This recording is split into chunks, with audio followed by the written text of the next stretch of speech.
창세기 12장 우리 지난주일부터 들어가게 되었는데요. 창세기 12장부터는 하나님의 시선이 전 인류에서 한 개인으로 모아지고 있다는 것을 살펴보았습니다. 그러니까 11장까지의 원역사에서는 인류 전체를 대상으로 하나님께서 뜻을 펼치셨다고 한다면 이제 12장부터는 아브라함, 이삭, 야곱, 요셉 이런 개인들을 통해서 하나님이 역사하십니다. 하나님께서 아브라함을 방문하셨죠. 너는 복이 될지라 하면서 두 손 가득 복을 들고 아브라함을 찾아가셨습니다. 그리고 하나님께서 준비하신 그 복을 펼칠 수 있도록 떠남의 원리를 그렇게 요청하셨죠. 본토, 친척, 아버지 집을 떠나라. 본토, 즉 지금까지 네가 디뎌왔던 생존의 터전을 버리고 또 친척을 버려라. 너를 지켜주었던 사회 안전망을 버리고 아버지 집을 떠나라. 보장된 미래를 버리고, 즉 아브라함의 모든 인생의 터전을 버리고 이제 하나님과 함께하는 새로운 삶의 지평을 열어라. 이렇게 요청하신 것이죠. 아브라함에 찾아오시는 하나님, 아브라함은 이 하나님의 말씀을 따라갔죠. 이 훌륭한 믿음이에요. 하나님께서 아직 구체적으로 계획해 주신 것도 아니잖아요. 이후엔 이럴 것이고 이럴 거야 하면서 구체적인 계획을 말씀해 주신 것도 아니고 어떤 기적을 베풀어 주셔서 이 아브라함의 믿음을 북돋아 주신 것도 아니에요. 또 아브라함이 하나님에 대해 잘 아는 것도 아니죠. 이제 첫 만남이니까 하나님에 대한 정보가 없어요. 잘 알지도 못하는 분, 구체적인 계획도 없고 또 믿을 만한 어떤 부차적인 근거도 없음에도 불구하고 아브라함은 하나님의 말씀을 따라갔죠. 아브라함의 믿음이 위대한 믿음인 것이고 그래서 믿음의 조상이라는 그런 평가를 받은 것이 아닌가 싶습니다. 하란을 떠난 아브라함이 가나안 땅에 들어갑니다. 그리고 하나님께서 가나안에 도착하시자 비로소 말씀을 하세요. 7절 말씀, 오늘 본문 앞에 단락인데요. 내가 이 땅을 내 자손에게 주리라. 하나님 그 땅에 이제 말씀하시는 거예요. 하나님은 아브라함에게 이렇게 약속을 베풀어 주시는데 아브라함의 믿음을 다시 한번 돌아보면 땅을 보고 순종하는 게 아니에요. 순종할 때 그 땅을 보게 되는 것이죠. 믿음의 원리를 우리가 여기서 발견하게 돼요. 보고 순종하는 것이 아니라 순종하면 보게 되는 거예요. 약속의 땅에 도착한 아브라함, 그러나 얼마지 않아서 예기치 못한 상황을 맞게 됩니다. 바로 오늘 본문인데요. 그 땅에 기근이 임하였습니다. 오늘 10절 말씀 보면 그 기근이 임하였을 뿐만 아니라 심했다. 그 기근이 심했다라고 얘기를 했어요. 약속의 땅에 도착했는데 예기치 못하게 만난 이 기근, 이 아브라함은 어떻게 이 기근에 대처했고 이런 상황 가운데 하나님은 또 어떻게 역사하셨을까 우리 함께 살펴보며 은혜를 나누고자 합니다. 먼저 오늘 말씀을 통해 우리가 확인하게 되는 것은 약속의 땅에도 기근이 임할 수 있다는 거예요. 앞선 단락 우리 1절부터 9절까지 우리가 지난주에 살펴본 본문도 포함이 됩니다만 우리가 이미 보았던 것처럼 아브라함의 믿음이 얼마나 훌륭합니까?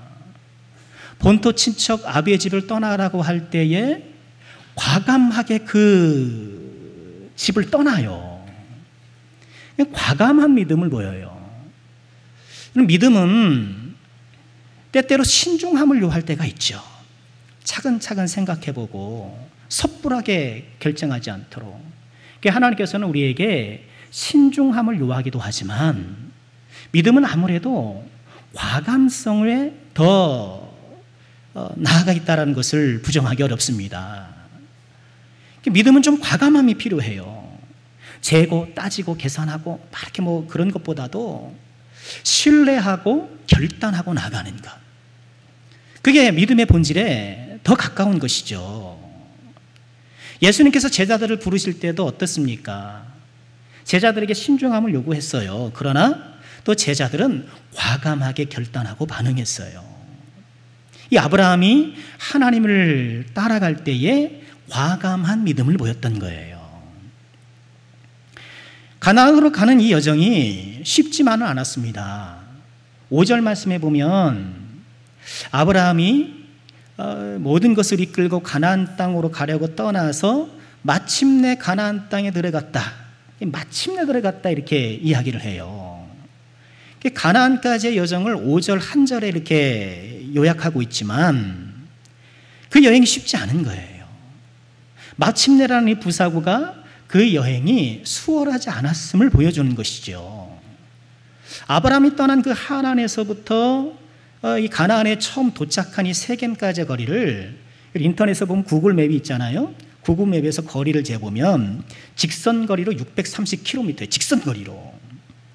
그러니 옛날에 꾸불꾸불한 그런 산골짜기 그리고 해안도로 이렇게 돌아가면 1000km는 능히 넘었을 것으로 추정이 돼요. 거리도 거리지만 그래서 고대 사회 여행이 고단하고 힘들지만 특별히 위험하죠. 뭐 경찰이 있습니까? 군대가 있습니까? 뭐 산적이나 그렇죠. 이렇게 불량한 사람들이 이렇게 뭐 공격하면 큰 어려움을 겪게 되는 것이죠.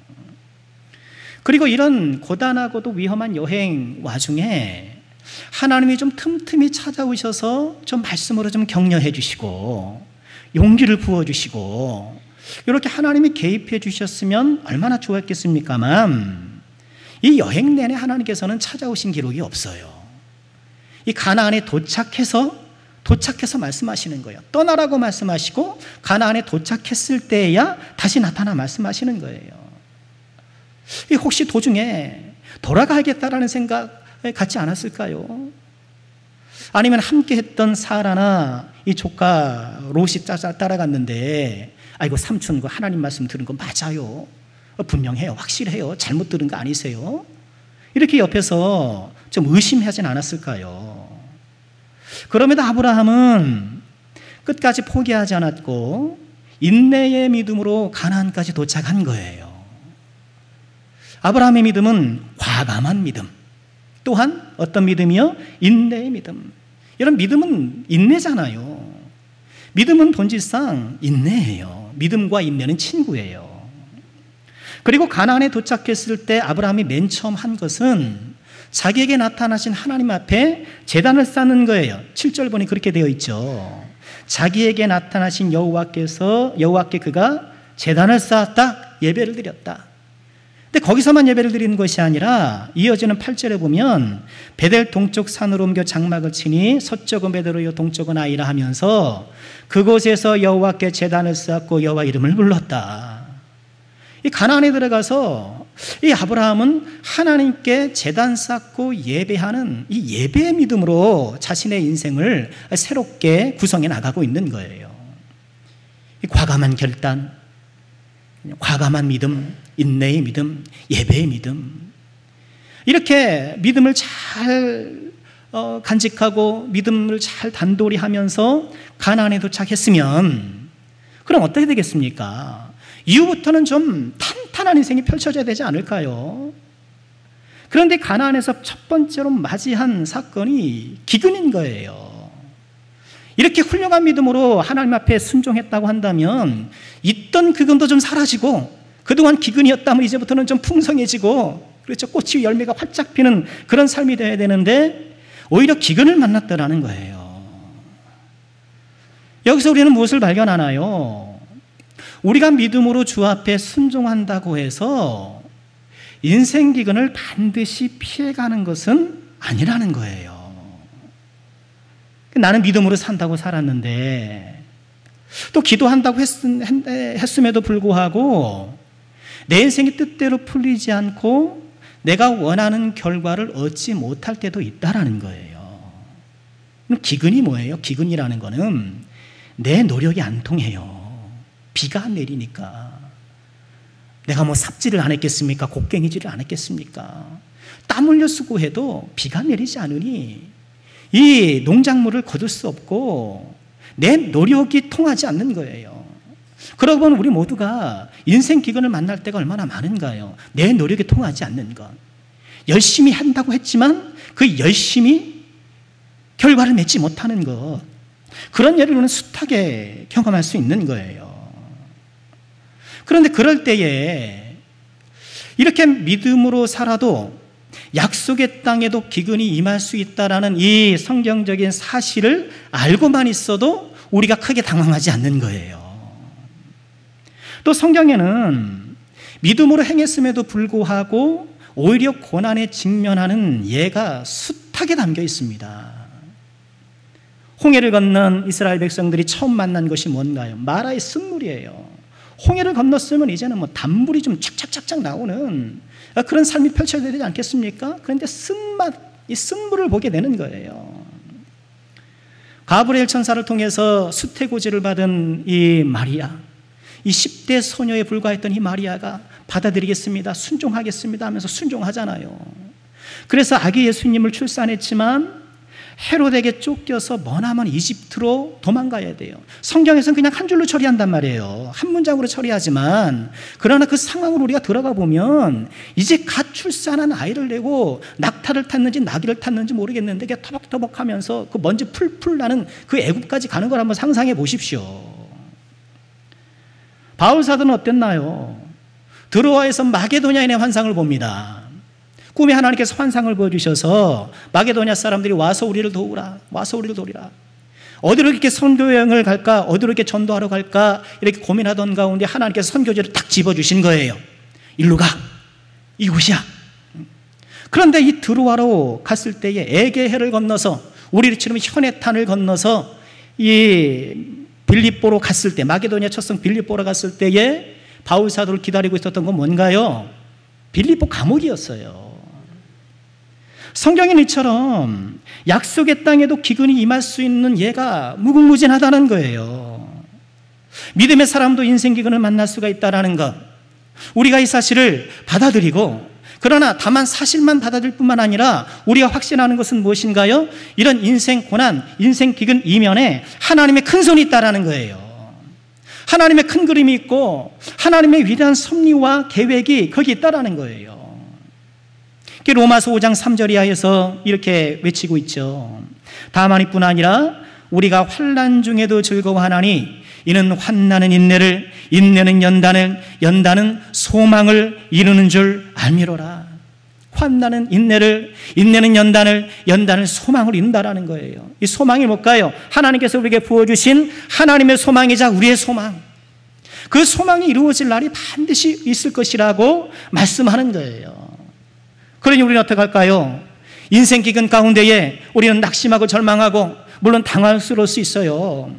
아니, 나 이렇게 믿음으로 남 애썼는데 하나님 내가 이렇게 헌금도 열심히 하고 봉사도 열심히 하고 남들보다 더 하나님 잘 섬겼는데 왜 내 인생이 이렇습니까? 라고 그런 섭섭한 마음이 일순간 들 수도 있겠으나, 그러나 그 섭섭한 마음에서 우리가 얼른 일어나서 어떻게 해요?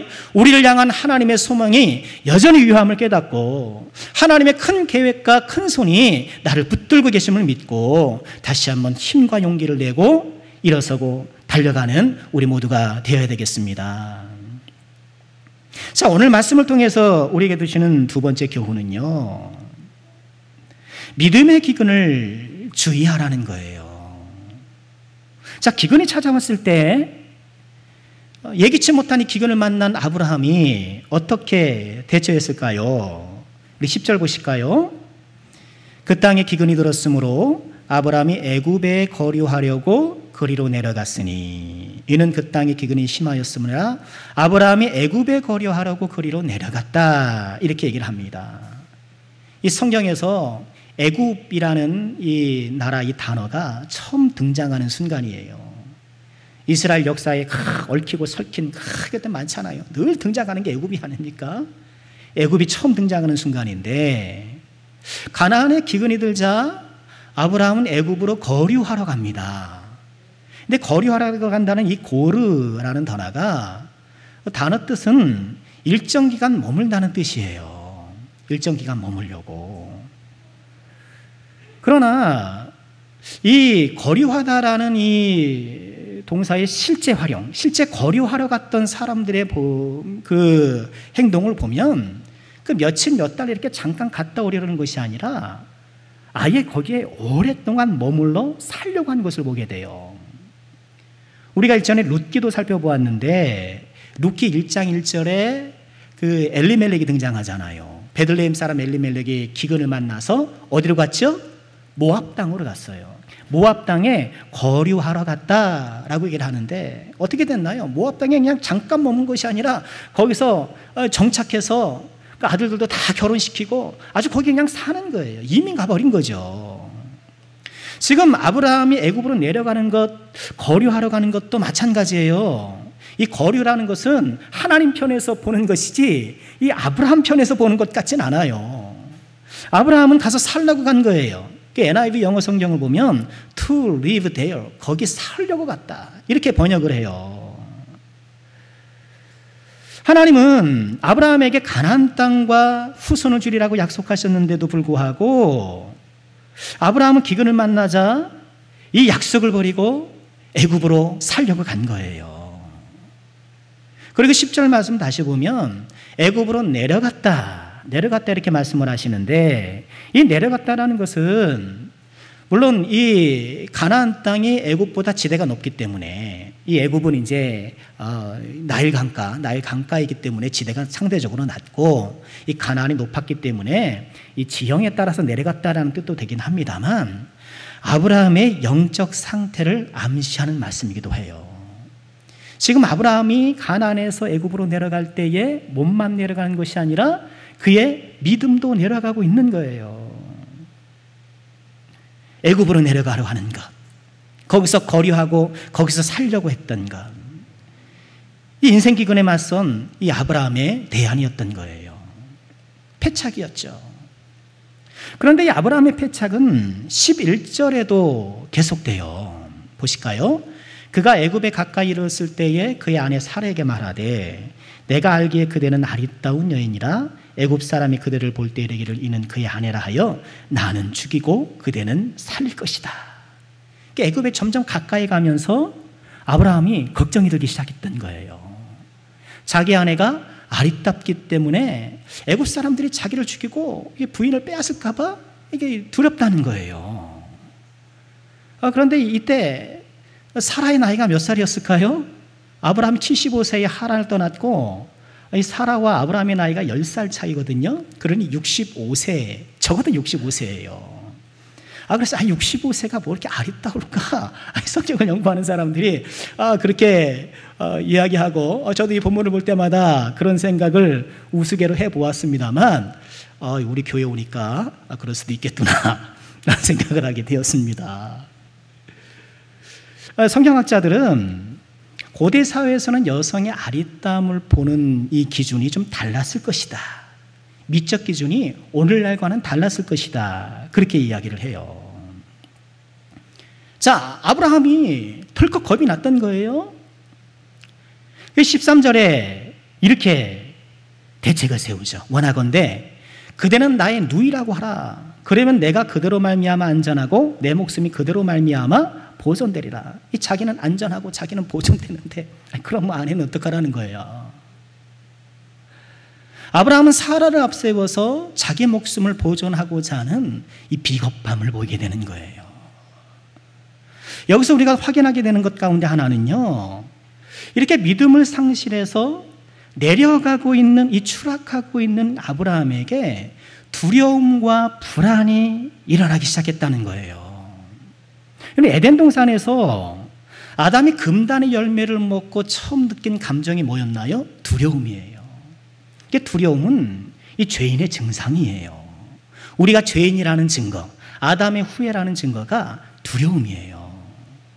금단의 열매를 따먹었던 아담이 두려움을 듣던 것처럼 금단의 땅으로 침범했던 이 아브라함도 두려움을 느끼는 거예요. 그리고 이어지는 이야기를 보면 그 두려움이 기후에 지나지 않았다는 것을 알게 되잖아요. 나중에 바로가 이 아내가 이 사라가 아브라함의 아내였다는 것을 알고 그 상황을 바로잡잖아요. 이런 바로의 태도를 보면 이 애굽 땅이 아브라함이 걱정했던 것처럼 그렇게 남의 아내를 막 함부로 빼앗고 하는 그런 것은 아니라는 거예요. 그런 범죄가 간혹 있을 수는 있겠으나 사람 사는 곳에 없겠습니까만 그렇게 걱정하고 염려해서 아내를 누이로 속일 만큼 그런 비겁함을 보일 만큼의 상태는 아니었다는 것을 보여주는 것이죠. 아브라함의 두려움은 괜한 두려움이었던 거예요. 믿음을 잃게 되니까 두려움이 엄습하는 거예요. 여기서 우리가 뭘 발견해요? 믿음을 잃었을 때 두려워한다라면 두려움을 이겨내는 방법은 뭐겠습니까? 믿음을 갖는 거예요. 내 인생에 뭔가 두려움이 있고 뭔가 내가 원인 모를 불안에 내가 떨고 있다라고 한다면 그때 우리는 어떻게 해야 돼요? 우리의 믿음을 세워야 돼요. 우리의 믿음을 세워서 하나님을 신뢰하고 하나님을 믿고 의지하는 우리의 믿음을 다시 한번 새롭게 해야 하는 것이죠.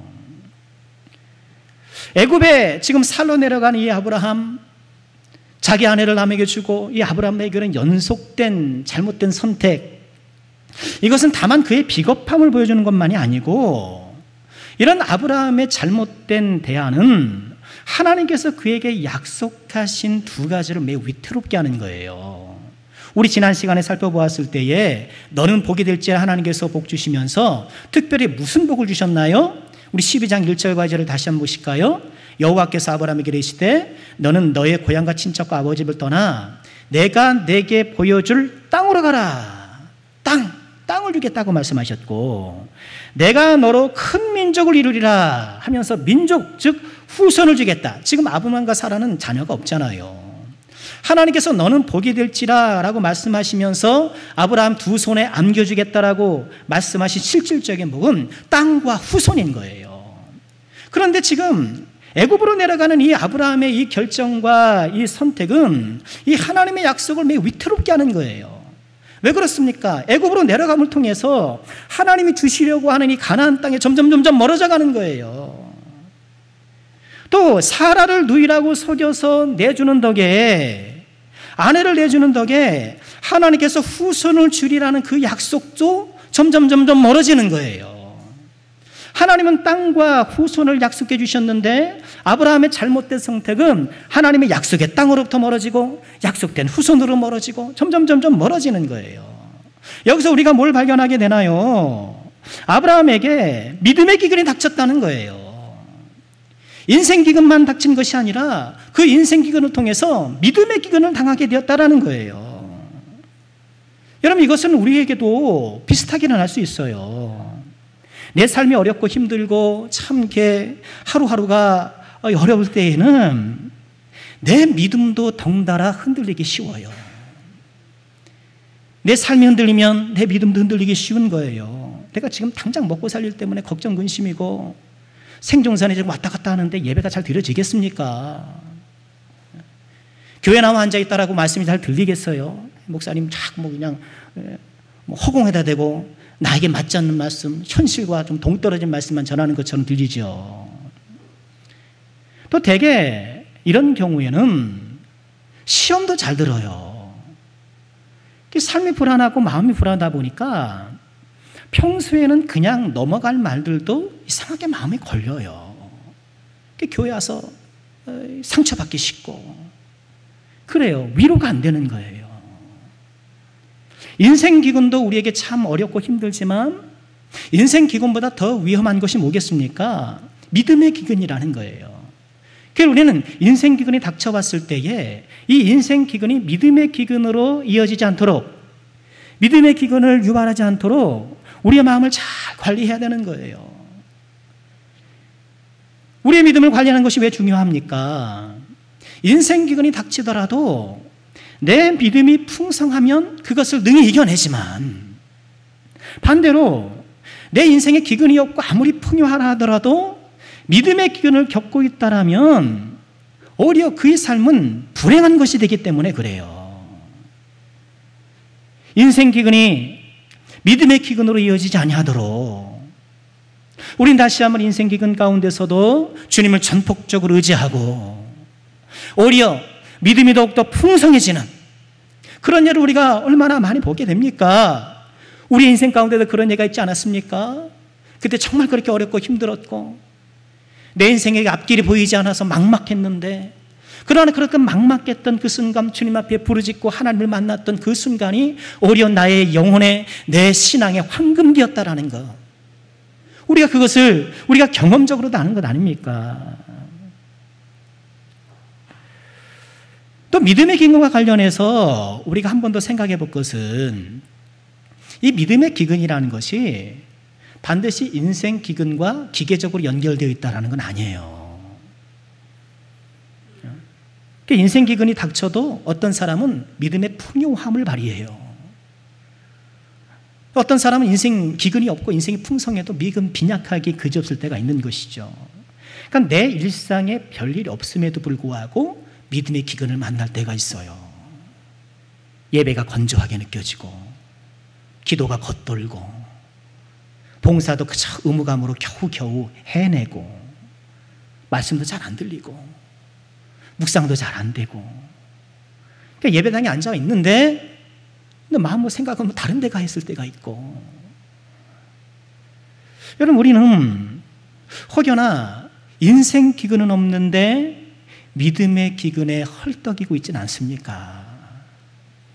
남들 보기에는 별 문제 없는 것 같고 남들 보기에는 믿음 좋은 것 같은데 실상 내 영혼은 내 믿음은 바짝 메말라서 거북이 등껍질처럼 갈라져 있는 그런 메마른 심령은 아니라는 거예요. 이럴 때 우리가 어떻게 해야 될까요? 인생 기근에도 마찬가지고 믿음의 기근도 마찬가지고 우린 다시 한번 하나님께 나가야 돼요. 하나님의 약속을 믿어야 돼요. 아브라함의 패착을 통해서 우리는 교훈을 얻어야 돼요. 인생 고난이 닥치자 하나님의 약속이고 뭐고 지금 다 잊어버렸어요. 믿음이고 신앙이고 내가 배웠던 모든 건 아무것도 지금 역할을 못하는 거예요. 여러분 그럴 때가 있죠. 인생 환난 만나면 없을 때는 믿음을 할 것 같고 없을 때는 기도할 것 같고 막 그렇지만 막상 닥치고 보면 어떻게 할 줄 몰라가지고 그동안 내가 익혀왔던 믿음이 도무지 발휘하지 못하고 도무지 역할을 하지 못할 때가 있는 거예요. 아브라함은 그랬던 거예요. 그러나 이런 인생 고난 또 인생 기근 또 거기에 맞물린 믿음의 기근을 맞았을 때에 무슨 방법밖에 없습니까? 다시 한번 하나님의 약속을 신뢰하는 거예요. 믿음의 기근에 닥쳤을 때 우리는 자꾸 기근을 묵상해요. 아이고 왜 이렇게 건조할까? 왜 이렇게 은혜가 안 될까? 왜 이렇게 신앙생활이 안 될까? 자꾸 기근만 묵상하더라고요. 그리고 자꾸 이렇게 다른 사람들을 바라봐요. 그러니까 나에게 도움이 안 된다고 생각을 하고 뭔가 점점 기근을 묵상하면서 내 마음이 축소돼 버리는 거예요. 우리는 기근을 묵상할 것이 아니라 여러분 기근을 묵상하고 있다면 내가 말씀을 묵상하고 하나님의 약속을 다시 한번 상기할 수 있는 힘이 나에게 있다라는 거예요. 릭 워렌 목사님이 아주 정확하게 말했어요. 뭐라고 말씀하셨나요? 걱정하는 사람은 하나님의 묵상을 할 수 있는 사람이라는 거예요. 걱정할 수 있는 사람, 하나님의 말씀을 묵상하는 사람. 왜? 걱정과 묵상은 마찬가지이기 때문에 걱정, 근심물을 자꾸 되살리는 게 걱정 아닙니까? 문제를 자꾸 되뇌기는 것이 걱정이라고 한다면 묵상이란 하나님의 말씀을 자꾸 되새기라는 거예요. 내가 자꾸 기근을 묵상한다라고 한다면 그 사람은 하나님의 말씀을 묵상할 수 있는 상황인 거예요. 주님 앞에 다시 한번 나아가고 하나님께서 나의 모든 인생 기근과 믿음 기근에 은혜의 담비를 내려주시기를 소망하면서 약속을 향해 나아가야가는 거예요. 우리가 최근에 배운 찬송이 이런 찬송이 있죠. 날이 저물어 갈 때 빈들에서 걸을 때 그때가 하나님의 때 내 힘으로 안 될 때 빈손으로 걸을 때 내가 고백해 여호와 이래. 얼마나 은혜로운 찬양인지 몰라요. 날이 저물어 갈 때 인생이 저물잖아요. 벌써 9월이 됐는데 이제 내일 모레면 10월인데 나는 산다고 살아왔고 나는 한다고 했는데 별도 내 인생 나아진 것 같지 않고 오히려 내 인생은 점점점 뒷걸음질 치는 것 같고 하나님의 약속은 저 멀리 있는 것 같고 빈들에서 걸을 때 저 들녘은 지금 수술을 기다리면서 점점 무르익고 가는데 내 인생은 내 영혼은 황량한 빈들에 불과하고 내 힘으로 안 될 때 내 힘이 안 될 때 내 힘이 안 될 때 빈손으로 거둘 때 아무것도 얻은 것 없고 그래도 뭐 하나 주어지면 그래도 힘이 될 것 아닙니까? 내 인생이 안 풀려도 좀 자녀가 잘 되면 좀 그래도 힘이 날 것이고. 근데 그냥 다 빈손이에요, 빈손. 내가 고백해 여호와 이래. 믿음이에요. 이렇게 날이 저물어갈 때, 빈들에서 걸을 때, 내 힘으로 안 될 때, 빈손으로 터벅터벅 걸어갈 수밖에 없는 것 같을 때, 그때 뭘 해야 돼요? 여호와 이래를 고백하라는 거예요. 여호와 하나님께 함께 하신다는 것을 다시 한번 믿으라는 거예요. 우리는 그러잖아요. 마음 고쳐먹는다. 우리는 그거 살짝 바꿔서 우리는 믿음 고쳐먹어야 돼요. 믿음 고쳐먹으면, 마음을 바꿔서 믿음을 고쳐먹으면, 여러분 문제는 무엇에 있습니까? 환경에 있는 것이 아니에요. 내 인생에 뭐 빈들이 뭐 가득 채워졌을 때 나을 것 같습니까? 빈손이 아니라 가득 뭐 쥐어진 손을 가질 것 같습니까? 아니에요. 우리 인생길과 믿음길을 이겨내는 것은 우리 마음의 믿음이에요. 우리가 찬송하잖아요. 믿음이 이기네, 믿음이 이기네, 주 예수를 믿음이 온 세상 이기네. 믿음의 기근과 인생 기근 가운데에 헐떡이고 고통스러운 그 순간에 다시 한번 우리가 마음을 고쳐먹고 믿음을 고쳐먹고 하나님의 약속을 바라보고 그것을 다시 한번 묵상해 나갈 때에 우리 안에 이 모든 불안과 걱정에 가시덤불과 엉기퀴를 불태울 믿음의 불꽃이 일어나는 것이죠. 오늘 말씀을 통해 우리가 얻는 세 번째 교훈은요, 그러므로 우리는 신실하신 하나님을 바라봐야 한다는 거예요. 인생기근, 믿음의 기근을 겪고 있는 이 아브라함, 얼마나 안타깝습니까? 그렇게 믿음으로 순종했고 그렇게 멋있는 모습이었는데 이 순간에 이렇게 팍 추락하고 말잖아요. 그런데 이 아브라함을 붙잡아 주신 하나님이 신실하신 하나님이에요. 아브라함이 애굽에 도착했을 때에 사라의 아리따움을 보고 이 애굽 사람들이 막 이게 막 칭찬하고 소문이 퍼졌던 모양이에요. 그러니 바로의 고관들이 사라를 바로의 궁으로 이끌고 가게 되죠. 그 덕에 아브라함은 양과 노비와 또 소와 나귀와 낙타와 재물을 잔뜩 얻게 됩니다. 바로가 후대했던 거죠. 사라의 오빠라고 하니까 그렇게 얻었어요. 양과 재물이면 잔뜩 얻었어요. 그야말로 씁쓸한 소득이죠. 씁쓸한 소득. 그런데 바로에게 큰 재앙이 닥쳤죠. 17절 보실까요? 여호와께서 아브라함의 아내 사라의 일로 바로와 그 집에 큰 재앙을 내리셨다. 구체적으로 어떤 재앙인지는 모르겠어요. 그리고 바로가 어떻게 이 재앙의 원인이 사라를 데려온 것 때문이라고 알게 되었는지도 모르겠어요. 성경은 그 이유에 대해서는 침묵하고 있어요. 그런데 바로는 이 재앙이 지금 사라 때문이라는 것을 알게 되었던 거예요. 그래서 바로는 즉각 아브라함을 소환하죠. 18절에 아브라함 불러 따집니다. 바로가 아브라함 불러 이르되 내가 어찌하여 나에게 이렇게 행하였느냐? 내가 어찌하여 그를 내 아내라고 내게 말하지 아니하였느냐? 왜 속였느냐? 왜 거짓말했느냐? 이 18절에 내가 어찌하여 이렇게 행하였느냐? 이게 마조트 하시타인데요. 요 구문이 성경에서 6번 등장하고 창세기에서만 4번이 등장을 해요. 근데 4번 등장하는데 요 말을 가장 먼저 하신 분이 누굴까요? 하나님이에요. 창세기 3장 13절에 보면 하나님께서 범죄한 하와를 추궁하시면서 내가 어찌하여 이렇게 하였느냐, 딱 요 말을 쓰세요. 마조트 아시타, 어찌하여 이렇게 행했느냐. 그러니까 이 말을 처음 시작한 분이 하나님이에요. 창세기에는 이런 말을 사용하는 사례가 4번 등장하는데 다 하나님의 책망을 암시하고 있는 거예요. 지금 모세가 이 창세기를 기록했잖아요.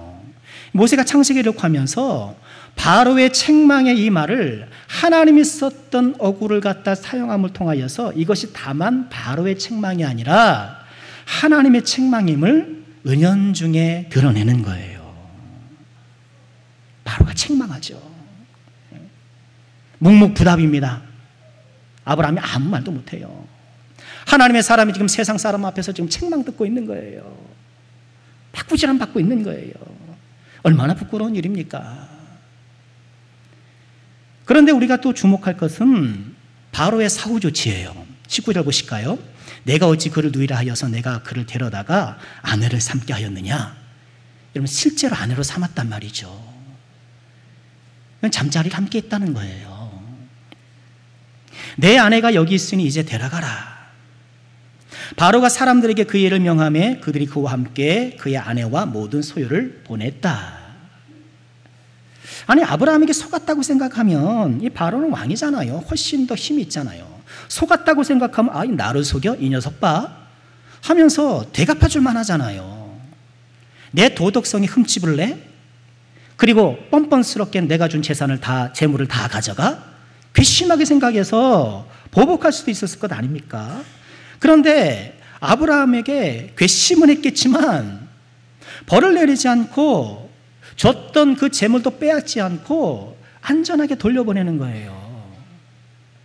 왜 그랬을까요? 그의 아내를 취했을 때에 큰 재앙이 임했잖아요. 아내를 취했는데 큰 재앙이 임했는데 그의 생명을 취하고 그의 몸에 해를 개하면 더 큰 재앙을 받을 것이 분명하다 생각했던 거예요. 하나님께서 바로에게 큰 재앙을 내리셔서 이 아브라함이 옛사 사람이 아니라는 것을, 바로가 함부로 건드려서는 안 된 사람이라는 것을 깨닫게 하셨던 거예요. 이렇게 하나님께서 아브라함을 지키고 보호하시고, 우리가 지난주에 살펴봤던 것처럼 하나님께서 어떤 복을 약속해 주셨나요? 내가 영원히 네 편 되리라. 지금 누가 봐도 지금 아브라함이 잘못했죠. 아브라함도 잘못했으니 묵묵부답 아닙니까? 그렇지만 이런 잘못한 아브라함이지만 누가 봐도 책망받고 손가락질 받을 만한 그런 아브라함이지만 하나님께서 그 아브라함을 보호하시고 지키시고 모든 것들을 원래대로 되돌리시고 오히려 주어진 재물로 다시 한번 재기할 수 있는 발판을 마련해 주시고, 아브라함은 믿음을 저버리고 자기 방식으로 기근을 해결하다가 큰 실패를 경험했지만 하나님께서는 그 가운데서도 아브라함을 지키사 당신의 약속을 신실하게 지키셨던 것이죠. 우리 하나님은 어떤 하나님? 신실하신 하나님, 페이스풀 하신 하나님. 페이스 믿음, 풀 가득 찬, 정말 믿어도 될 만한 신실하신 하나님이라는 거예요. 애굽을 떠나 나오는 아브라함이 얼마나 부끄러웠겠어요. 자기 아내 잃어버렸죠. 되찾았지만 세상 사람 앞에 막 책만 들었죠. 아마 이 일을 아는 사람들은 다 비웃었을 거예요. 조롱했을 거예요. 그렇지 않을까요? 아이고 저 아브라함 저. 주어진 재물을 이끌고 낙타며 양이며 낙이며 먼지 풀풀 내면서 이렇게 이끌어 왔을 텐데, 어이구 저 재물을 저 가져가네 저 바보 저 바보. 아내 팔아먹고 저걸 그래 가져?